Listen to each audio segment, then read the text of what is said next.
Hey y'all, I am so excited to get back into our novel, Escape from Mr. Lemoncell's Library. So yesterday we read chapters 1 through 3. So today I'm going to finish up a couple of other chapters. All right, so chapter 4. So exactly what kind of games are you talking about? I don't know, said Akemi. Fun book stuff, I guess. And do you think this new library will have equally new computers? Definitely. Wi-Fi? Probably. Kyle nodded slowly. And this all takes place Friday night? Yep. Akemi, I think you just discovered a way for me to shorten my most recent groundation. Your what? My game-deprived parental punishment. Kyle figured being locked in a library with computers on a Friday night would be better than being stuck at home without any gaming gear at all. Can I borrow a pen and a sheet of paper? What? You're going to write your essay now? On the bus? Better late than never. They're doing homeroom, Kyle, first thing. Fine, I'll keep it brief. Akemi shook her head and handed Kyle a notebook and a pen. The bus bounced over a speed bump into the school driveway. He would need to make his essay really, really short. He was hoping the 12 winners would be randomly pulled out of a hat or something.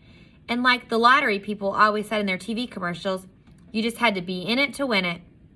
Meanwhile, in the other part of town, Charles Chiltington was sitting in his father's library working with a college student who had been hired to help him polish his extra credit essay. He was dressed in his typical school uniform, khaki slacks, blue blazer, a button-down shirt, and tastefully striped tie.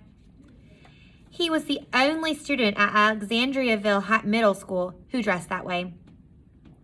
What's the big word for library? Charles asked his tutor. Teachers love big words. Book repository. Bigger, please. Athenaeum? Perfect. It was a weird word. They'll have to look it up.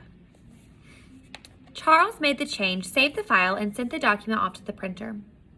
Your dad sure reads a lot, said his ELA tutor, admiring the leather-bound books lining the walls of Mr. Chiltington's home library. Knowledge is power, said Charles.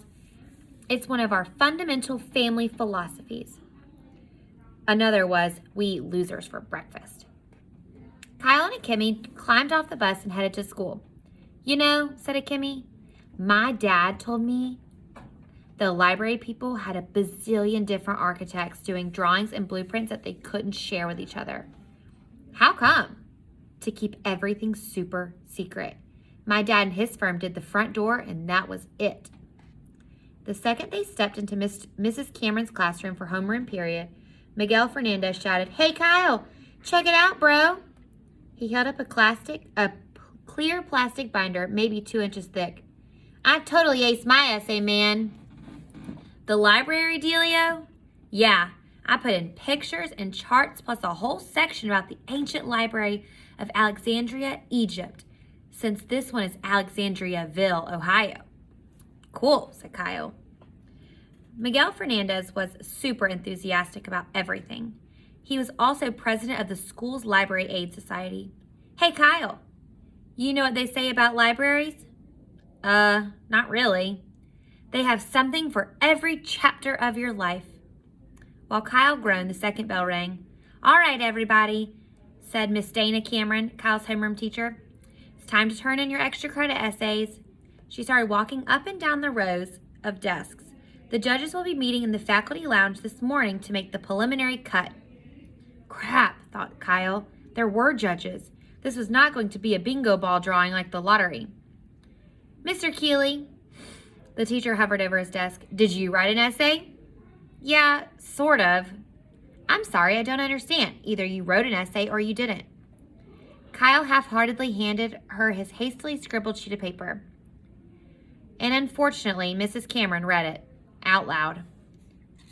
Balloons. There might be balloons. The classroom erupted with laughter until Mrs. Cameron did that tilt her glasses and glare over them thing she did to terrify everybody into total silence. This is your essay, Kyle? Yes, ma'am. We were supposed to write why we are excited about the grand opening, and well, balloons are always my favorite part. I see, said Miss Cameron. You know, Kyle, Your brother Curtis wrote excellent essays when he was in my class. Yes, Mrs. Cameron, mumbled Kyle. Mrs. Cameron sighed contentedly. Please give him my regards. Yes, ma'am. Mrs. Cameron moved on to the next desk.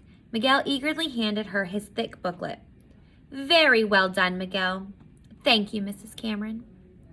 Kyle heard an odd noise in the parking lot, a puttering, clunking, clanking sound. Oh my, said Miss Cameron. I wonder if that's him.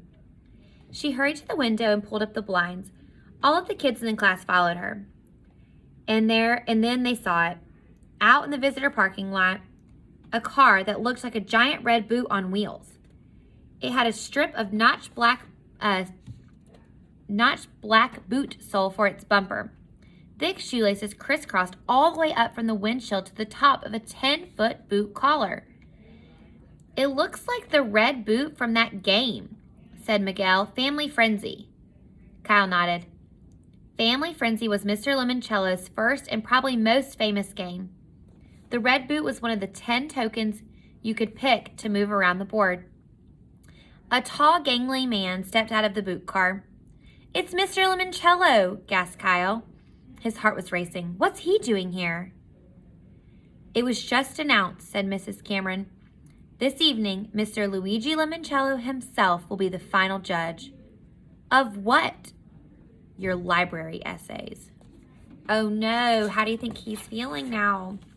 He's probably like, oh, I wish I would have put more effort into it.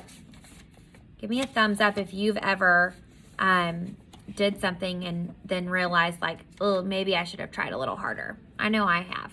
All right, bye y'all.